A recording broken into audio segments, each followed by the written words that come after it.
élections 2023, la République démocratique du Congo joue-t-elle sa survie avec l'organisation des différents scrutins en décembre prochain? Quelles sont les dernières étapes qui restent avant la date fatidique du 20 décembre? Aurions-nous droit à des élections réellement libres, démocratiques, transparentes, inclusives, mais surtout apaisées? Qu'en est-il du rapport entre la centrale électorale, les parties prenantes au processus électoral et les partenaires extérieurs? Toute la vérité, rien que la vérité sur ce énième processus électoral controversé dans le pays de Félix Tshisekedi. Dans ce tout nouveau numéro de votre émission, dites-nous la vérité, qui reçoit pour vous le président de la CENI, Denis Kadima Kazadi. Bonjour et bienvenue. Bonjour, bienvenue. Merci de nous recevoir chez vous. Très serein dans l'apparence. Est-ce que vous l'êtes réellement? C'est le cas. C'est le cas de dire, je suis très serein. Est-ce que la population congolaise doit l'être également à 5 mois des élections? Il n'a pas à s'inquiéter. Tout est au beau fixe. Tout est en train d'être préparé pour que tout se passe bien. Merci. On parle de tout ça, du processus électoral, tout de suite. D'accord. Alors, je dis, êtes-vous conscient que vous êtes assis sur une dynamite? C'est pas comme ça que je vois ça. Je me dis que c'est une grande responsabilité.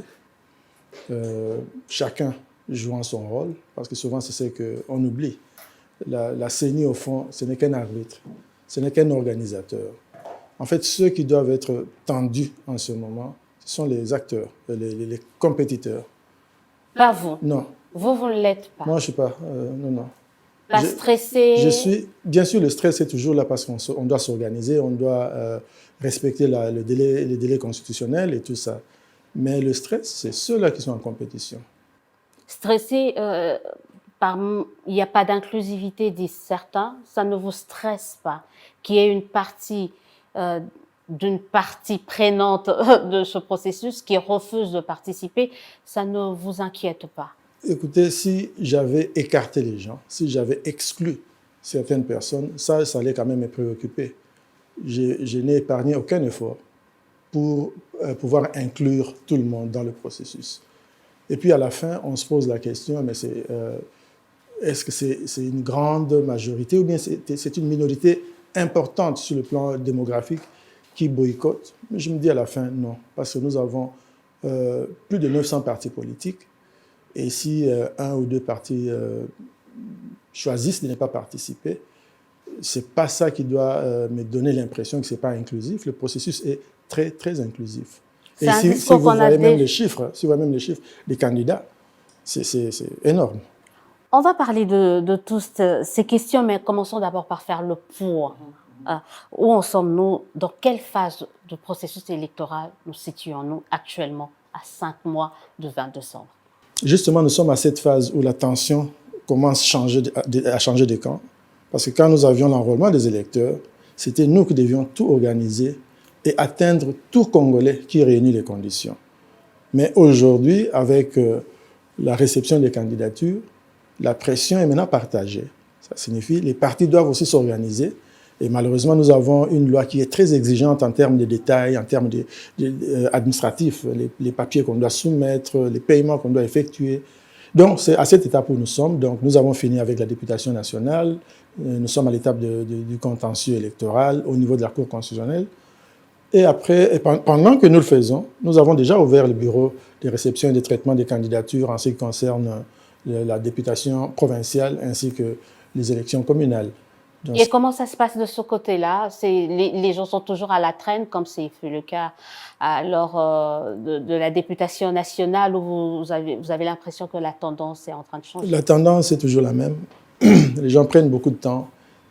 Évidemment, il faut dire que les gens sont partagés entre ceux qui ont des cas de recours au niveau de la Cour constitutionnelle. C'est tout un travail.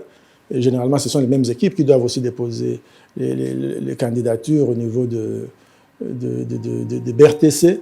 Oui, j'ai l'impression que c'est la même lenteur. Pourtant, le temps, c'est ce qui nous manque. Je ne pense pas que nous serons en mesure de prolonger. Il reste combien de temps pour la députation provinciale et les élections? Pour la députation provinciale, attendez, non, ce n'est pas ce document, mais il nous reste à peu près une semaine. Une semaine. Donc, hâtez-vous, dans une semaine, la CENI va clôturer la réception et le traitement des candidatures pour la députation provinciale, mais c'est sûr, il y aura une prolongation. Vous nous avez tellement habitués à des prolongations. Bon, mais on atteint nos limites. Ce n'est pas toujours évident qu'on va étendre. La fois passée, on l'a fait pour 8 jours. Je ne vois pas comment on peut faire la même chose. Revenons à la députation nationale. Plus de 23 000 candidats retenus. On sait que le FCC ne participe pas. On sait que des personnalités comme Martin Fayulu et son parti n'ont pas participé. Où avez-vous trouvé les 23 000 candidats? Ah, vous voulez aussi parler des candidats fictifs, après avoir parlé d'électeurs fictifs? Il y a de quoi s'étonner parce qu'il n'y avait pas cette mobilisation. Alors nous sommes une nation fictive. Parce qu'il y a beaucoup de candidats. Pourquoi? Vous parlez de 23, en fait, ce n'est pas 23 000, c'est 28 000 au départ. Mais parmi les 28 000, il y a ceux qui n'ont pas été retenus pour une raison ou une autre. Donc on est retombé à 23. Ça fait beaucoup par rapport à 2018, quand on avait 15 000. Maintenant, on a 23 000. Il faut comprendre qu'il y a des facteurs qui font que les gens s'intéressent au processus. D'abord, le processus est ouvert. Si vous voyez, en 2018, il y avait plein de candidats qui ne pouvaient pas se présenter. Vous vous souvenez, c'était le cas. Ici, personne n'a été empêché de participer. C'est un choix personnel. Et c'est toute la différence. Vous savez qu'en 2015 et 2018, il y avait des candidats qui étaient là. En exil forcé. Tout ça. On n'a plus ce cas, au contraire. Au contraire. Moi-même, j'ai reçu les leaders de l'opposition qui étaient un peu froids par rapport au processus. J'ai pu réunir 5 leaders, pas en même temps, 4 plus 1. Et de ces 5-là, 4 sont dans le processus, donc 80%. Et ça, c'est un effort personnel. Certains ne voulaient pas me voir, mais c'est moi qui ai initié ces rencontres-là. Donc, nous avons ce nombre-là. Ça, c'est une raison. Il y a une deuxième raison. Avec le seuil de 60%, ce n'est plus comme avant où vous venez vous déposer 2-3 dossiers et ça vous suffit. Aujourd'hui, il faut atteindre le minimum de 60% des sièges en compétition. Ça signifie que quand on y va en grand nombre. Ça ne peut qu'entraîner une augmentation des chiffres. Il n'y a rien de fictif, c'est scientifique. Il y a le 21 000 $ aussi. Les 21 000 $. Ça ne relève pas de la CENI, mais bon, quand on se dit qu'un député en République démocratique du Congo peut toucher 21 000, 7 000, 10 000. C'est une motivation. C'est une motivation.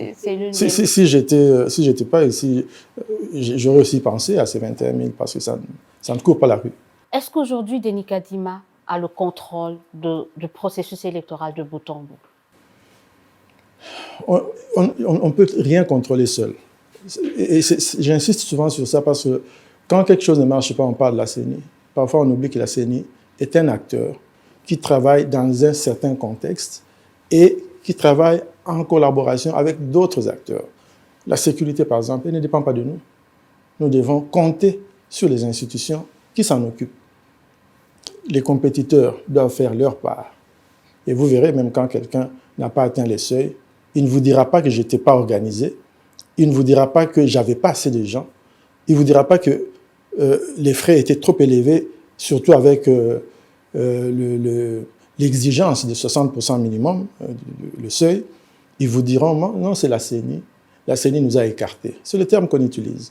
Mais en réalité, c'est nous tous, vous, des médias, vous propagez la nouvelle, les acteurs politiques qui se préparent à temps, et nous-mêmes qui faisons notre part.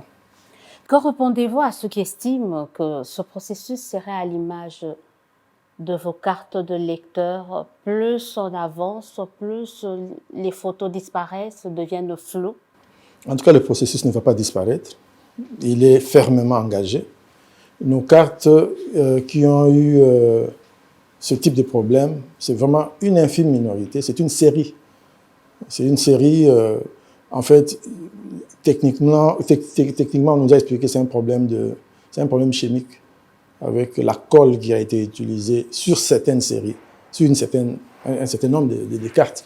Et même là, c'est vraiment un nombre très limité. N'oubliez pas que nous avons presque 44 millions d'électeurs. 600 000 ont des problèmes. tout le monde ne va parler que de ces 100 000 là. Ils vont oublier qu'il y a 44 millions moins 100 000 qui sont satisfaits, qui ont leur carte et qui n'ont pas de problème. Mais vous êtes conscient Ce qui est important, c'est qu'on ne se limite pas à ça. On résout les problèmes.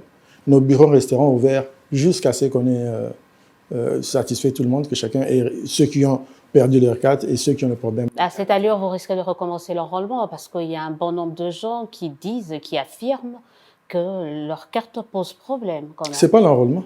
C'est pas l'enrôlement. Bah, le fait d'aller chercher le duplicata, si c'est tout le monde C'est- qui y va au c'est regard légal. de la Non, qualité non, de c'est- la carte. Ça a toujours été le cas. En fait, la CENI a toujours eu une disposition pour donner aux gens des cartes en cas de perte.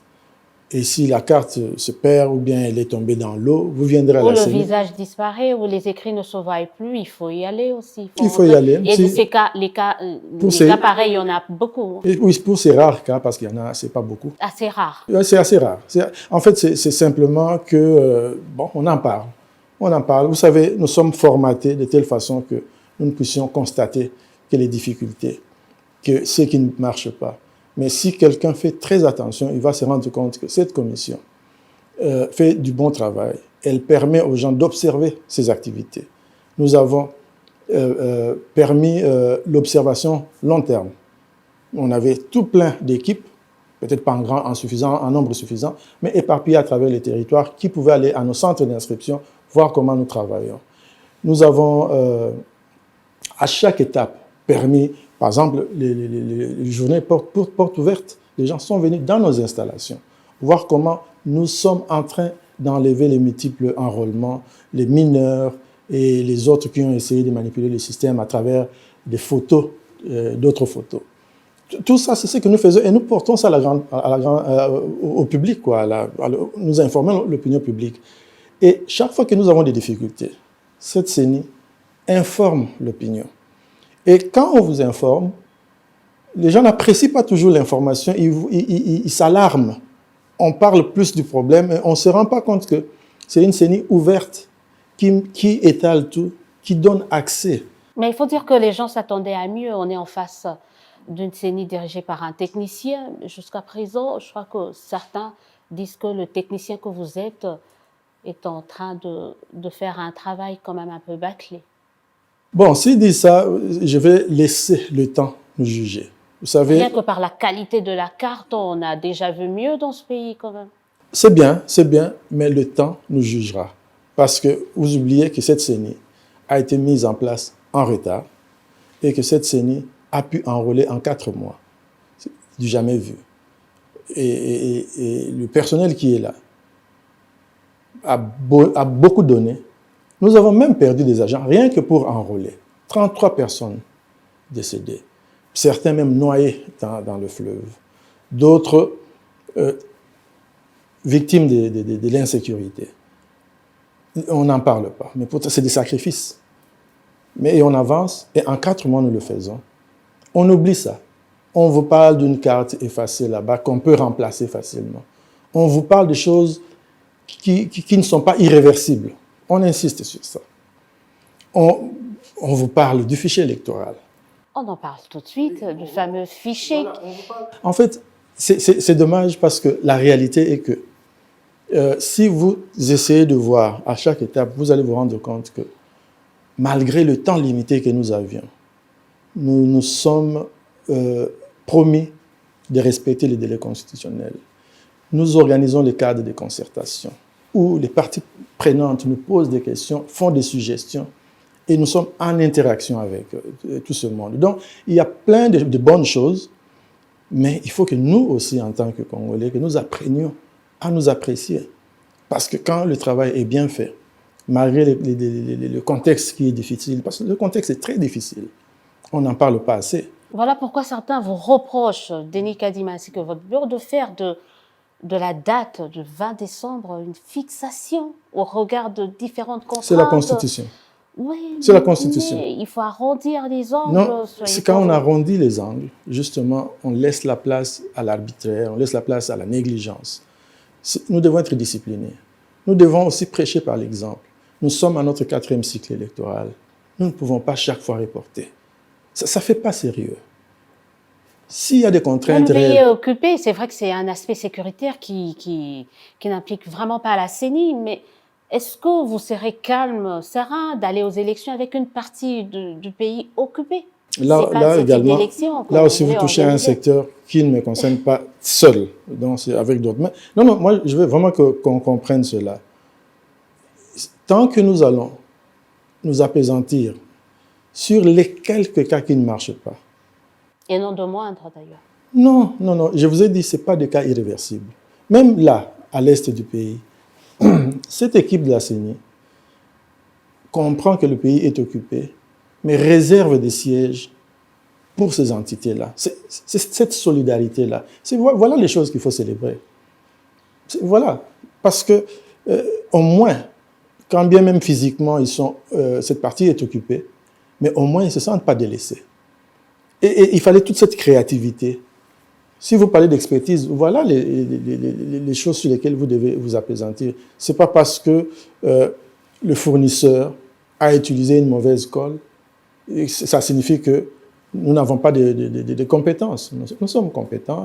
Et alors, il ne faut pas nous demander quelque chose de son contraire. Vous demandez qu'on ait les élections à temps, mais en même temps, vous nous dites pourquoi vous êtes si pressé, pourquoi vous êtes insensible à tout ce qui se passe autour de vous. Tout ce qui se passe autour de nous est gérable.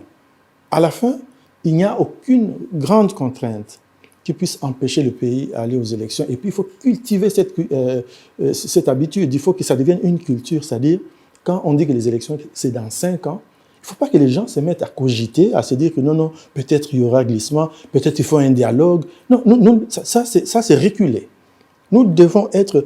Vous dites que c'est un peu religieux, là, le respect Non, c'est important, c'est le respect de la Constitution. Et ça commence par là. Le respect de la Constitution commence par là. On parle maintenant de l'audit du fichier électoral. Qu'est-ce que vous cachez? Il n'y a rien à cacher. Pourquoi vous ne voulez pas d'un autre audit? Pourquoi ne pas accepter l'audit qui a été fait? Parce que vous savez, quand vous allez chez un médecin, vous avez besoin d'un premier, deuxième, voire un troisième avis. Non, Ça ça n'a peut se jamais faire été pour consolider le résultat, Ça n'a jamais été d'un fait. diagnostic. Ça n'a jamais été fait. Mais ça peut se faire quand vous êtes malade. Vous pouvez voir un premier, un deuxième, un troisième médecin. Oui, personne n'est malade. Parce que, écoutez-moi, écoutez, voilà ce qu'il y a. On peut parler d'un deuxième audit si le fichier que vous avez, si les données visibles inquiètent. Si, par exemple, nous avions enrôlé, comme un politicien ne cesse de le dire, ils disent que nous parlons de plusieurs chiffres. Tantôt, nous avons parlé de 50 millions. Tantôt, nous avons parlé de 55 millions d'enrôlés. Ces chiffres-là, je ne les ai entendus que de sa bouche. Vous parlez de quel politicien? Vous allez suivre, lisez les médias. Il parle depuis un certain temps... Vous n'arrivez même pas à citer le nom d'un partenaire pour processus. Écoutez, vous saurez, vous êtes très bien informé. C'est-à-dire, je vois parfois, il parle de 55 millions que nous aurons enrôlés. Nous n'avons jamais cité le chiffre de 55. Déjà, nos projections étaient à 49 millions. Et nous avons atteint 44 millions. Vous voyez, donc, c'est un peu ça. Il y a plein de choses qui sont dites, mais ce n'est pas nécessairement le cas. Donc, le fichier est bon dans ce sens que les chiffres que nous avons sont crédibles et plausibles. Vous vous souvenez, après que nous ayons fini la cartographie, les gens ont commencé à spéculer en disant que Kadima a gonflé le nombre de centres d'inscription dans l'espace Kasaï. Il l'a réduit à Kinshasa, il l'a réduit au Bandundu, il l'a réduit au Katanga, etc. C'est ce qui se disait. Et maintenant, quand nous sortons nos chiffres, quand nous faisons la proposition de répartition des sièges, ils se rendent compte que ça n'était pas le cas. Ils se sont tus. Ils n'en parlent plus. Et vous-même à qui on avait dit ça, qui avait répercuté cela, vous ne posez plus la question, on a tourné la page.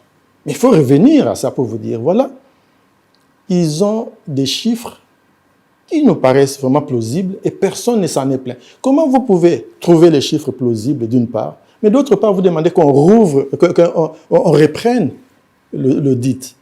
Pour qu'on reprenne l'audit, il faut nous donner des éléments sérieux qui montrent qu'il y a quelque chose qui qui cloche. C'est juste pour créer la confiance entre vous et les différents C'est partenaires au justement processus. la confiance, nous l'avons créée en faisant quoi? Notamment... Non, mais ils vous font plus confiance. Non. Parce que vous ramenez une petite minorité à la totalité. Vous n'en savez rien. Non, parce que il faut me dire qui a refusé de participer, c'est quelques groupes.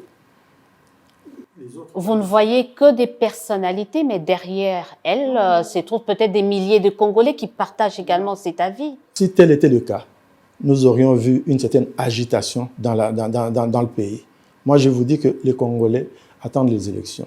Vous-même, vous êtes des médias. Quand vous parlez aux Congolais, vous n'entendez pas ce discours du rejet du processus. Ce discours est tenu par des individus. Et vous généralisez ça. Quand je dis vous, ce n'est pas vous au dire. Mais je dis, ceux des médias, certaines personnes, dans les écrits, on vous donne l'impression que c'est une situation générale. Moi, je vous dis ceci. Il y aura élection et il y aura une participation massive. Et aussi bien des candidats que de la population. Parce que la population, au fond d'elle, sent que nous sommes animés de bonne foi. Ils voient les efforts que nous sommes en train de faire. Ils ne vont pas accepter tout ce qu'on va leur dire. C'est pour ça que quand on veut organiser certaines activités contre la CENI, cette population pense et se dit, est-ce que ça vaut la peine? Est-ce que la CENI a vraiment s'est écartée du chemin? Non. Nous sommes en train de faire un travail. Et rappelez-vous, moi-même, le 30 juin, j'ai reçu des opposants. Au moment où je l'ai fait, mon intention, c'était quoi? C'est justement assurer cette inclusivité. Mais je vous dis que la plupart des personnes que j'ai reçues, non seulement ils ont participé dans le processus, ils sont dans le processus, mais aussi ils ont désormais des contacts avec nous, informellement, formellement. Ils peuvent nous écrire, ils peuvent poser leurs problèmes, ils participent. Évidemment, ils ne montent pas sur le toit pour crier et dire que la CENI est bien, mais ils sont là. Et pour moi, c'est ça qui compte. Si un ou deux ne sont pas là, je le regrette, parce que j'aurais voulu qu'ils soient là, parce que c'est tout ce que je veux. Si l'intention était d'écarter les gens, vous aurez vu, il y a plein de partis de tous bords qui ont eu leur seuil, qui sont vraiment dans la compétition. Mais nous nous attardons trop sur des cas marginaux. C'est vraiment marginal parce que même l'argumentaire, il n'est pas solide. Le FCC, c'est un cas marginal. Fayulu, c'est vraiment un cas marginal. Le FCC, c'est un cas qui ne dépend même pas de nous parce que le FCC a des revendications qui ne relèvent pas de la CENI. Quand vous dites que... Une partie relève de la CENI, quand ils demandent la restructuration de la CENI, le remplacement de certains membres... Oui, ça ne dépend pas de la CENI. Ça ne dépend pas de la CENI. Nous ne pouvons pas nous restructurer. Ça implique quand même certains membres de la CENI. Même si ça implique les membres, la décision ne se fait pas au niveau de la CENI.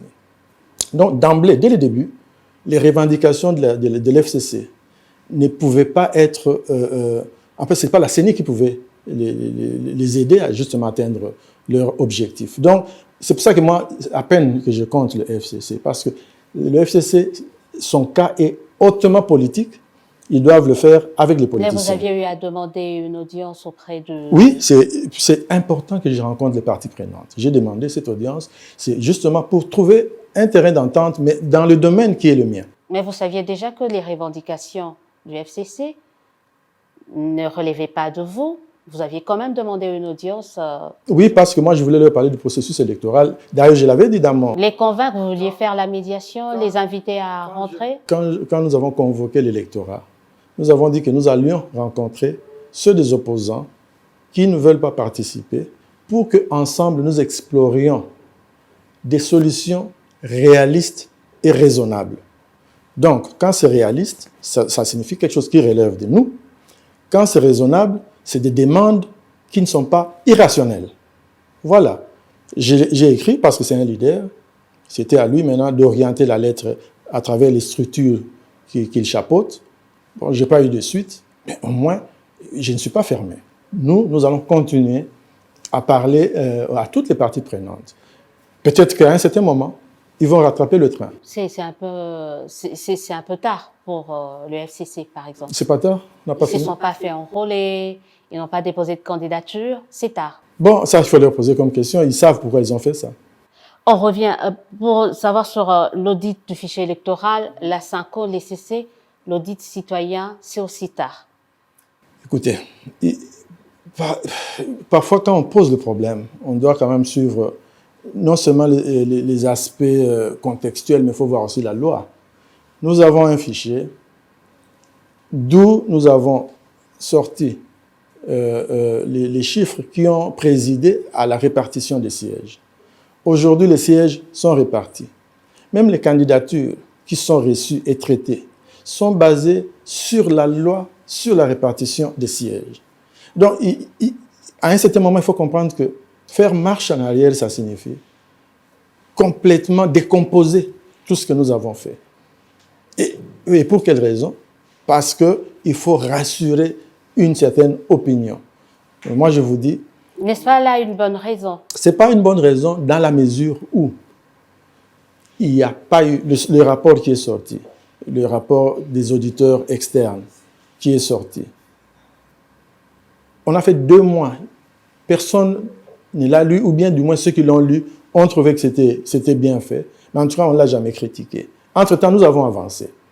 2 mois plus tard, 3 mois plus tard, les gens reviennent et disent nous devons rouvrir et nous devons recommencer. Ça ne dépend plus de moi, en réalité. Ça dépend de qui? Ça dépend Il y a d'abord... beaucoup de choses qui ne Non, mais dépendent pas de la vous. plénière s'est prononcée. La plénière de la CENI s'est prononcée sur l'audit, vous vous souvenez? Et c'était prononcé. Nous avons eu une réunion, nous avons fait un communiqué. Et puis maintenant, après que la plénière se soit prononcée, c'est maintenant l'Église catholique qui se présente pour dire fichier, comment ils ont appelé ça, l'audit citoyen. Mais en fait, je vais vous dire une chose. Peut-être beaucoup de gens ne sont pas au courant de ce qui se fait quand on fait l'audit citoyen. Parce que moi, j'ai déjà fait l'audit du fichier en Mauritanie. Je l'ai fait pour le compte des Nations Unies. Donc, je connais ces choses-là. Quand vous voulez faire un travail comme celui de l'audit, ou bien vous voulez faire un comptage parallèle des voix et tout ça, il y a toute une procédure, parce que c'est des méthodes statistiques. Les pays dans lesquels vous faites ça doivent, y compris les parties prenantes, doivent d'abord comprendre ce que vous faites et adhérer à ça. Et ça, c'est un travail de longue haleine. Moi, j'ai travaillé avec le Centre Carter sur ce genre d'activité au Mozambique. Ça nous a pris un cycle électoral pour expliquer aux autorités mozambicaines que parallèlement au travail de la commission électorale, nous allons mener telle procédure. Il faut que les gens comprennent votre méthodologie. Surtout que nous sommes dans un pays où aucune partie prenante n'est jouie de la confiance complète de la population. Donc, ce n'est pas des choses qui se font. Vous dites, bon, moi, j'émane d'une grande confession religieuse, je vais crédibiliser le processus en menant cet audit. Il y a des gens qui peuvent s'inquiéter. Même nous, à la commission électorale, on peut se poser des questions. On dit, mais est-ce que nous sommes dans la cogestion électorale ou bien nous sommes... ces groupes d'observateurs, ils sont devenus nos superviseurs? On ne sait pas. Mais c'est tout un processus. Il faut... En fait, autant ils disent qu'ils le font pour crédibiliser la CENI, non, il faut que la confiance soit mutuelle. Pour que je dise que, Madame Odia, vous pouvez me contrôler, il faut que j'ai confiance que vous êtes suffisamment professionnel et impartial. Est-ce que c'est le cas? Est-ce qu'il y a cette confiance? Parce que là, on parle maintenant de vos rapports, le rapport de la CENI avec les différentes parties prenantes au processus, dont justement les confessions religieuses. Est-ce qu'il y a cette confiance entre la CENI d'un côté et, allez, on commence par les 2 plus grandes, pas parce que les autres sont petites, mais quand même l'ECC et l'Église catholique. Où en sommes-vous dans vos relations? Je dois vous dire que nous, au niveau de la CENI, nous avons toujours été ouverts et sincères avec eux. Quand ils nous posent des questions, nous y répondons. Même quand ça doit être fait par écrit, nous le faisons. Nous les respectons. Nous les respectons. Et notre souhait, c'est que on bâtisse sur ça. Parce qu'il faut comprendre que parfois nous pouvons juger les gens, mais nous oublions qu'ils ont aussi la capacité de nous juger. C'est mutuel. La confiance signifie dans les 2 sens. La confiance ne peut pas être que dans un seul sens. Mais quand vous entendez, par exemple, le 2e vice-président de la CENI dire, ouais, associer la SENCO, l'ECC au M23, vous, en tant que président de la CENI, vous dites quoi? Il ne les a pas associés. Il n'a pas dit ça. Il faut bien l'écouter. Il a parlé d'une certaine coïncidence et il n'a pas tiré de conclusion. Il a parlé d'une coïncidence. Mais le fait d'associer le discours de la Synco à non, non, celui ça c'est quand vous voyez les choses de façon un peu orientée. Ce que lui dit, c'est qu'il était troublé par un fait et puis il n'a pas tiré de conclusion. C'était une question ouverte. Donc vous comprenez que certains également puissent être troublés par une similitude dans le discours que tiennent certains membres de la CENI avec le membre du pouvoir, par exemple. Par exemple, donnez un exemple. Et quel est ce discours que nous tenons qui est... Dites-moi. Il n'y en a pas. Donnez-moi un seul exemple. Vous pensez qu'il n'y a pas de similitude, donc on ne peut pas trouver des discours... Parce que vous en parlez. Vous pouvez donner un exemple. Il n'y en a pas. En tout cas, on laissera aux téléspectateurs en donner. Je suis sûre que vous trouverez. Mais moi, je vous dis que... Et les gens, parfois, ne font pas attention à ça. Autant, souvent, on m'accuse d'être avec le pouvoir. Et on le dit comme ça, sans jamais apporter la preuve, parce qu'il n'y en a pas. Je ne suis proche de personne. Ni le pouvoir, ni l'opposition. Personne. Et je vous mets à témoin. Allez vérifier. Vous allez voir. Là, c'est avec une partie des confessions religieuses. On ne parlera pas des autres parce qu'il y a une synergie d'idées avec les autres composants des confessions religieuses. Vous parlez plutôt d'une seule et même voix. Écoutez, on arrive à confondre certains s'ils font peut-être pas partie, de la CENI, c'est ça aussi. S'il y a une convergence des vues, c'est principalement parce que ces autres religions auxquelles vous faites allusion sont modérées. Ah, les autres sont extrémistes, radicaux. Je peux dire que ceux-là sont vraiment pondérés. Ils sont pondérés. Les autres, c'est-à-dire ce sont des radicales, quoi, les confessions religieuses. Je pense qu'ils ont plutôt un problème d'approche. C'est-à-dire? Un problème d'approche, c'est-à-dire, vous voyez, par exemple, quand j'entends Abbé Chollet dire que si telle ou telle condition ne sont pas réunies, eux, ils vont se retirer de l'observation électorale. Ça, c'est une posture complètement politique. Une mission d'observation n'a qu'un rôle, celui d'observer et de faire un rapport écrit. Évidemment, ils peuvent en parler. Mais une mission d'observation qui dit que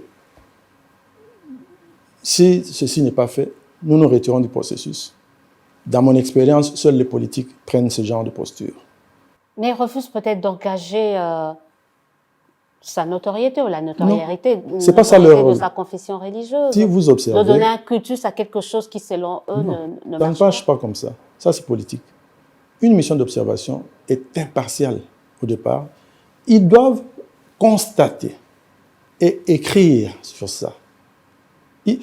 Ça ressemble un peu trop à l'argument relatif à l'article 64.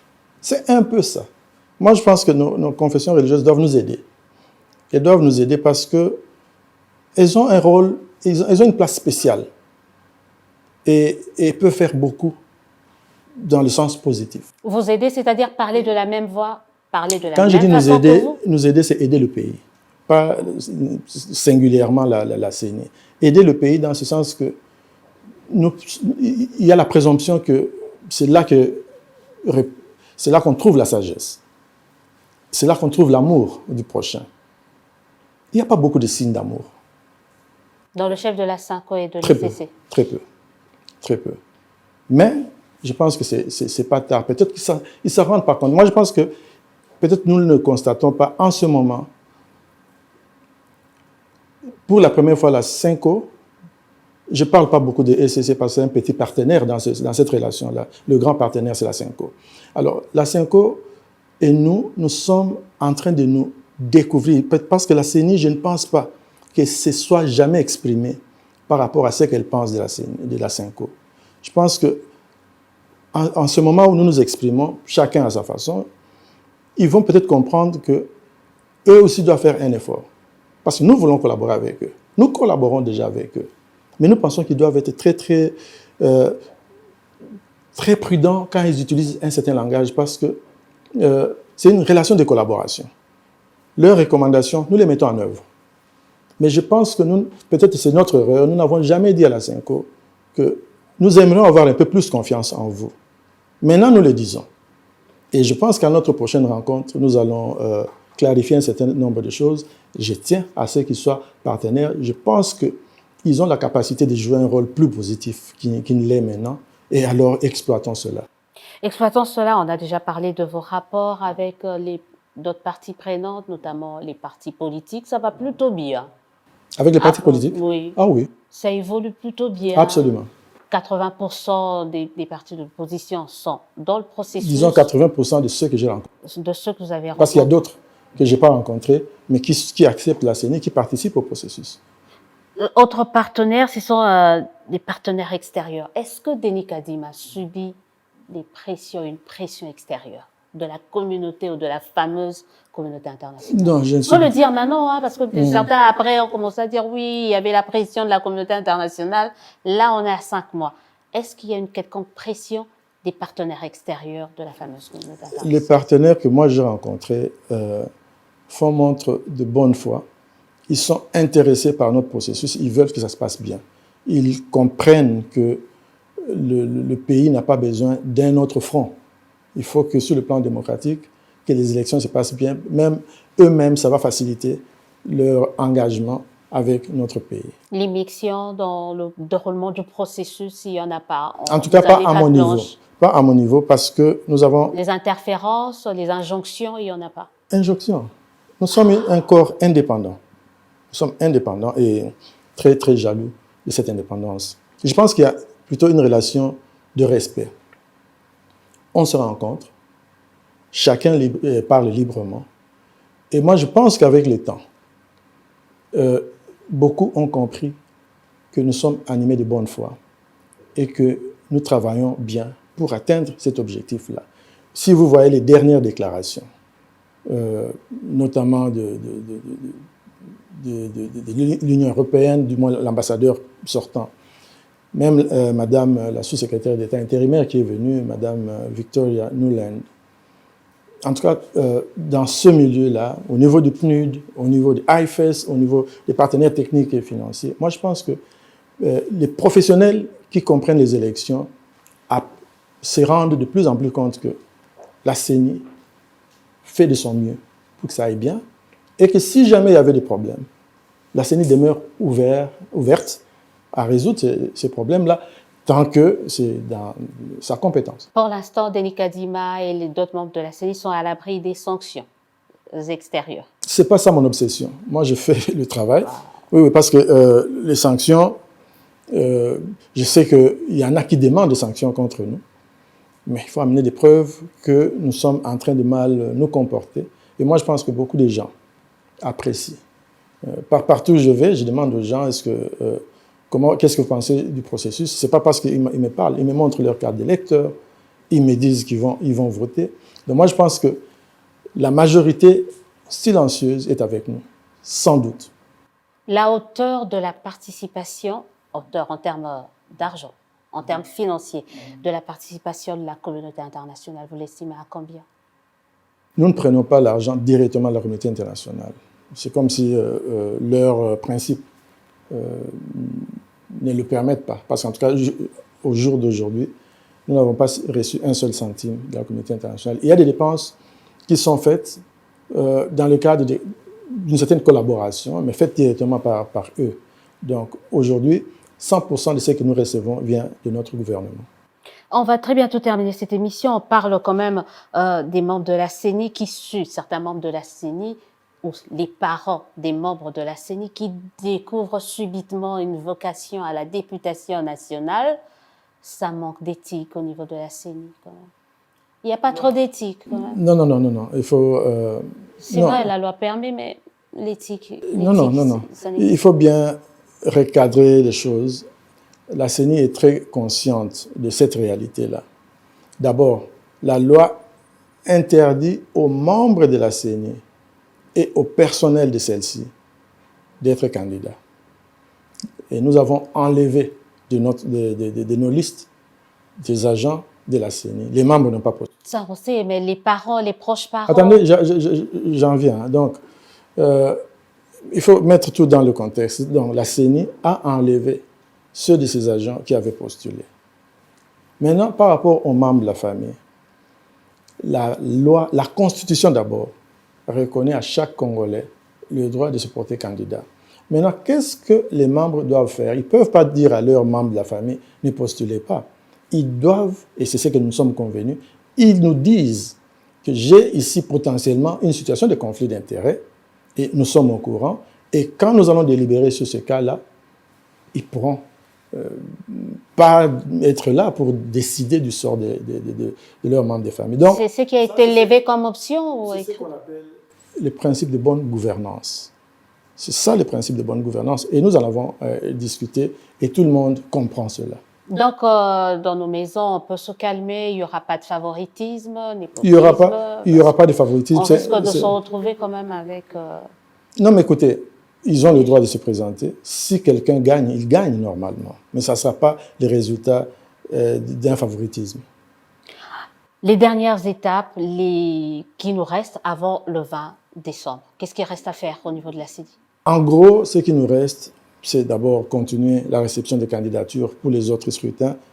Et le 1er septembre, nous allons convoquer l'électorat pour l'élection présidentielle.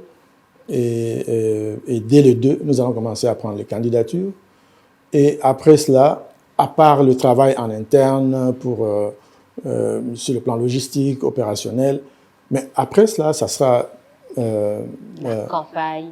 Mais avant la campagne, il y a peut-être un aspect qu'on n'a pas évoqué. Nous allons sortir la liste des électeurs. Ah. Des électeurs. Et ça sera disponible. Et c'est ce que tous les pays au monde font. C'est prévu pour quand? C'est prévu, ça sera 30 jours avant le début de la campagne. Mais je n'ai pas vraiment Certains demandaient à ce que cette liste puisse être publiée avant, quand même. Oui, c'est ce qui a été demandé, mais il y a tout un travail à faire. Nous devons faire le repérage, nous devons identifier les endroits. En fait, ce n'est pas que la liste, il faut les lier au bureau de vote, bureau de vote et de dépouillement. Tout ça, c'est un travail qui prend du temps. Même nous, quand nous en parlions avant, mais c'est après qu'on s'est rendu compte que ça prendra du temps. Mais ça sera fait dans les délais constitutionnels. Dans la liste, la loi actuellement prévoit, et ça n'existait pas avant, que la liste soit disponibilisée sur notre site Internet. Et une fois que cette liste est disponible, ceux qui tiennent à l'audit peuvent mener cet audit. Mais il n'y aura pas l'affichage, site Internet, où tout le monde va aller. L'affichage, ça ne sera pas dans les bureaux? Non. On va mettre sur le site Internet, mais on va aussi afficher au niveau des antennes. Mais quand vous voulez faire un audit... Pas au niveau de bureau de vote, mais des antennes. Non, bureau de vote. Bureau de vote, oui. Alors, quand on fait ça... sur le site, évidemment, c'est plus facile si vous voulez faire un échantillonnage. Mais si nous affichons de façon dispersée à travers le pays, comment vous allez rassembler ça? Donc, ce que je voulais dire par ici, c'est que cette liste-là des électeurs sera disponible. L'audit est encore possible pour ceux qui veulent le faire. Mais ça ne sera pas en collaboration avec la CENI, parce que la CENI, en ce moment, est submergée dans la préparation des scrutins. C'est ça. Donc, après cette publication, nous aurons bien entendu la campagne électorale qui sera suivie par le scrutin. Merci d'avoir répondu à nos questions, mais j'avais une toute dernière question, elle concerne les femmes. 17% des femmes, c'est un échec cuisant, partant de la part de la CENI. Vous n'avez pas réussi à mobiliser les femmes. Là aussi, c'est la CENI qui est responsable. Vous n'avez rien fait pour les femmes, 17% des candidats. C'est un raccourci, hein? Ouais. Mais non, mais vous n'avez pas mené de campagne. Nous devons mener la campagne. 17% des femmes. Et d'ailleurs, partout où je vais, moi je parle des femmes et des jeunes. Je le fais à chaque instant. Mais sachez que nous sommes passés de 11% à 17%. Donc, nous sommes dans la bonne direction. Nous espérons seulement que les électeurs, y compris vous-même, vous allez voter plus pour les femmes. Bah, cette allure, la parité, c'est pas pour aujourd'hui, ni pour demain. Et vous condamnez la CENI pour ça? Mais 17%, on n'a pas vu la CENI pousser les femmes pour dire... Franchement, c'est ma plus grande tristesse quand même. On s'attendait à beaucoup mieux que ça, en tout cas, les femmes. Oui, je pense qu'il faut que nous affichions nos termes de référence pour qu'on sache ce qui est notre responsabilité. Mais je dois dire que la CENI est genrée. Nous nous battons pour ça, nous parlons à chaque occasion, nous rencontrons les partis politiques, nous leur disons ça. Mais n'oubliez pas une chose, c'est une compétition. Parfois, eux, ils voient les gens qui vont leur apporter des voix. Malheureusement, parfois nous prêchons dans le désert. Denis Kadima, merci d'avoir répondu à nos questions. Le prochain rendez-vous avec vous, c'est pour quand? On verra, on verra. Ça dépend de la façon dont vous allez présenter tout ceci. On se dit au revoir, à très bientôt pour un nouveau numéro. En tout cas, on remercie. Hein. Vous êtes de plus en plus nombreux à nous suivre dans le cadre de cette émission. Dites-nous la vérité, tout en sachant que chacun a sa vérité. J'espère que vous avez décelé une part de vérité ou une grande partie de vérité dans ce qui a été dit ici. On se dit au revoir. À très bientôt pour un nouveau numéro. Prenez soin de vous.